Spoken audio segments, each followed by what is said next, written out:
Hello world, Brian here again. I know it's been a while since I posted anything, and I just wanted to say that I'm sorry about that for anybody who's been watching. I've been involved in a bit of another project that has taken precedence for me, something that I've been wanting to do for a long time and have finally gotten around to starting. Anyway, I'm not going to really get into that or anything right now, but I just wanted to say that I'm going to try to put out a sermon more often. It may not be as much as I was doing, but I'm going to try and do it more than once a month. So I'll try and get one out a little bit more often if I can.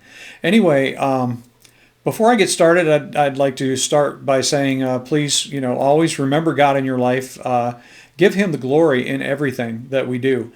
Keep Him in our thoughts, always right where He belongs in our hearts, our minds, and our souls. So today then, kind of getting to the point here, today I want to complete the Ten Commandments and talk about the 10th and final commandment of God. So you'll remember from previous sermons, as we've explored all the previous commandments, that early on we discovered that the biblical version, the one handed down to Moses directly from God, didn't quite align with the Catholic version, which is the version that had been changed by the Catholic Bishop Augustine from a place called Hippo in North Africa, and then subsequently adopted by the Catholic Church. The main points of contention would seem to be the Second Commandment, which was completely removed by the Catholic in the Catholic version, and the Fourth Commandment, which went from being all about the seventh-day Sabbath and not working on that day, and it's quite a long commandment at that, to simply being a short commandment about the Lord's Day, with no reference to anything else about that day whatsoever, whenever it's supposed to be. That's the other part of it. It really doesn't say anything about what day it's supposed to be. So let's talk about the 10th Commandment for a minute, and then I'm going to kind of give a brief synopsis here of kind of all of them, I guess. Anyway, the 10th Commandment is really pretty simple. In the Catholic version, it was split into their 9th and 10th Commandments. The only reason I can think of to do that is because when they deleted the Second Commandment, they still needed to make up 10 commandments. So they took the 10th Commandment, split it up into two parts, and made it the 9th and the 10th. So anyway, the biblical 10th Commandment, the one in the King James Version that was handed down to Moses from God, states in English, "Thou shalt not covet your neighbor's house. You shall not covet your neighbor's wife, nor his manservant, nor his maidservant, nor his ox, nor his ass, nor anything that is your neighbor's." That kind of says what it is, right?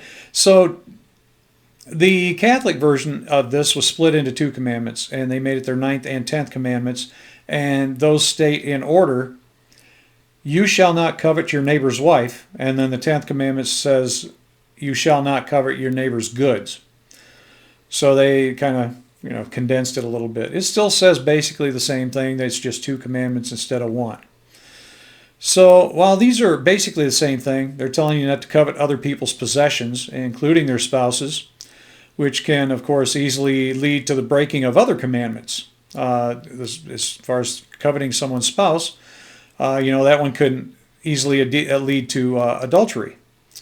And as to possessions, that one could lead to stealing, another commandment. So we should ask ourselves what the real reason the Catholic Church would have to adopt the Bishop Augustine's rewrite of the commandments into their catechism. The 10th Commandment is pretty self-explanatory, so I'm not going to really go too much further into it than that.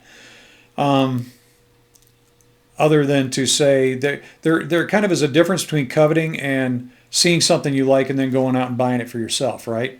That's a whole different thing. There's a lot of things, you see somebody's car and think, wow, that's a really nice car, and then you go out and you buy essentially the same thing. It's not going to be the same car, but it can be so similar that you're perfectly happy with it, right? So that's not the same thing. Um, Coveting is to want what is someone else's, okay, to the point where you might actually do something about that. So anyway, moving on, I want to move on and talk about this other thing real quick as well. Why would the church, why would the Catholic Church accept this bishop's rewrite? Why would they rewrite the commandments of God and put it in their catechism that way? Uh, there are actually many definite discrepancies between the version handed down by God and the version revised by men, which is the Catholic version. Some of them really are quite minor, and the rewrite is so minor that it basically says the same thing. But others are huge by comparison. Others are completely different. So, and of course, one was deleted altogether. So we could speculate on the reasons for these discrepancies and the reasons the Catholic Church would actually have for making direct changes like this to God's own words, and probably never come up with a satisfactory answer to that question. So I'm not going to venture to guess the reason why they did it, just that it's obvious that they did do it. There's no way of knowing really exactly what went through the minds of these men through the middle of the 4th century AD, and be able to settle on the real reason or reasons they would have for changing God's 10 rules for mankind to follow. Historically speaking, the Roman Emperor Constantine actually played no small part in it, being he was a recently converted Christian who had strong ties to pagan sun worship. So it's not the first time marked in history that someone of power like this was able to merge one religion with another and get what they wanted from it. Basically, do a combination of things and end up with something that worked for them because that's how they wanted it done. So the bigger question is, why would the Catholic Church, who prior to this time also practiced the Saturday, seventh-day Sabbath, why would they do something like that? It was about this time the Catholic Church and Constantine, they made changes not only to the Ten Commandments, they also changed the religion. Well, not the religion, but they changed the worship day. They changed the Sabbath from Saturday to Sunday. So anyway, there are people who have speculated on this, but the only thing that we know is that it happened, really. So we can only speculate on why they would choose to go along with it, why everybody would do this, and why everyone would choose to go along with the whole thing. We know that the Second Commandment was removed. This was the commandment dealing with bowing down to worship any graven image, idols of any kind. Walk into any Catholic church and you'll see them. Okay, and you don't really think about this, but we're talking about statues of Jesus on the cross, the Mother Mary, various saints, both as statues and in stained glass effigy. People are encouraged to actually kneel down in front of these images and pray to Jesus or Mary as if the images are some kind of holy go-between or something. Is it okay with God when you do this? I'm thinking not, really. And the reason for that is that when Moses came down from the mountain with the Ten Commandments in hand, in stone, actually, written in stone, when he came down from the mountain to find that the people had erected this golden calf as a representation of God himself, and they were bowing down to it and worshiping it, and of course their idea was worshiping the God on the mountain that they couldn't see with this effigy of this golden calf, that they had taken all their jewelry and stuff and melted it down and built this golden calf. Now, was God okay with this? Well, he was not okay with it. And as a result of that, a lot of people died because of it, because they weren't willing to give that up. And God had him eliminated. That was it. He could not, he was not okay with it. He wasn't all right with that. So People died because of it. So this is not okay. Even in effigy of God himself, it's not okay to do that. So by eliminating the second commandment, of course, and by one thing, by eliminating the second commandment, and here I'm speculating again, but by eliminating this commandment, it makes it okay for them to put these statues and effigies up in the churches and things like that for people to bow down to. It makes it okay because in their Ten Commandments that doesn't exist. There's nothing saying that it's not okay. So by eliminating that second commandment, now you've only got 9. At that point you have 9 commandments. Of course, this wasn't going to work out very well when people knew that there were supposed to be 10 of them. So, hence the splitting of the 10th commandment into the Catholic version, 9th and 10th commandments. That would be my guess anyway. So, we also discussed in 2 full episodes here the huge discrepancies in the 4th commandment, which is the Catholic 3rd commandment. This commandment goes in depth about the seventh-day Sabbath and how we as humans are expected to treat this day. The Catholic version simply states to remember to keep holy the Lord's day, and that's it. It mentions nothing of not working on this day. It doesn't even mention what day it's supposed to fall on. Very simple, very nondescript, very, very different from the original 4th commandment, which was elaborately constructed and very explicit as to exactly what day it falls on and exactly what is expected of people on this day. So I would think that this gives us food for thought, not only on the 10th commandment and how it was split and everything, but the differences, these 2 major differences between the Christian and the Catholic versions of the 10 Commandments. So I think that I'll conclude today's topic with that. And so the next episode, I think I would like to talk about words. You don't really think too much about that, but words are these things that we utter out of our mouths, these things that seem so non-tangible and yet have such incredible impact. The question being, are they just words?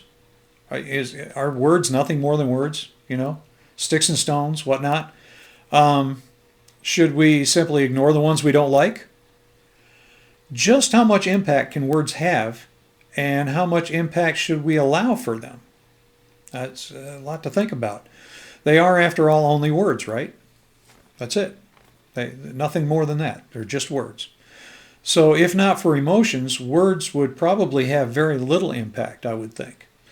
Anyway, I would like to do a bit of a deeper dive into this subject and see just where that rabbit hole takes us.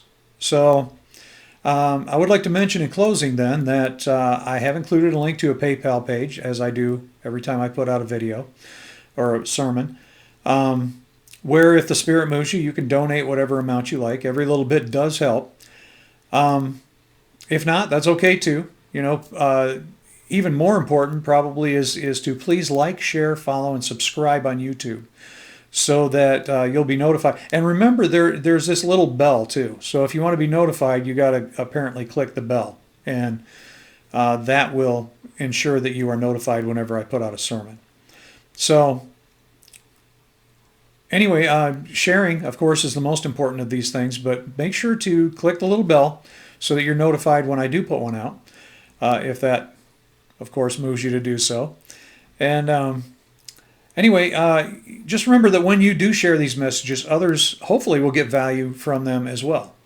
So the important thing here being that the messages in these episodes are always free to everyone. They are meant to be free. Like I said, donations are donations. I'm not twisting anyone's arm here and never would. Not for this. This is very important because God's message is free. It's intended to be free. Everyone is intended to get God's message from whoever can present it and present it correctly. God's message is very, very important to all of us. So, and my goal here is to help those who might not otherwise find him to find their way to God and to find their way to Jesus.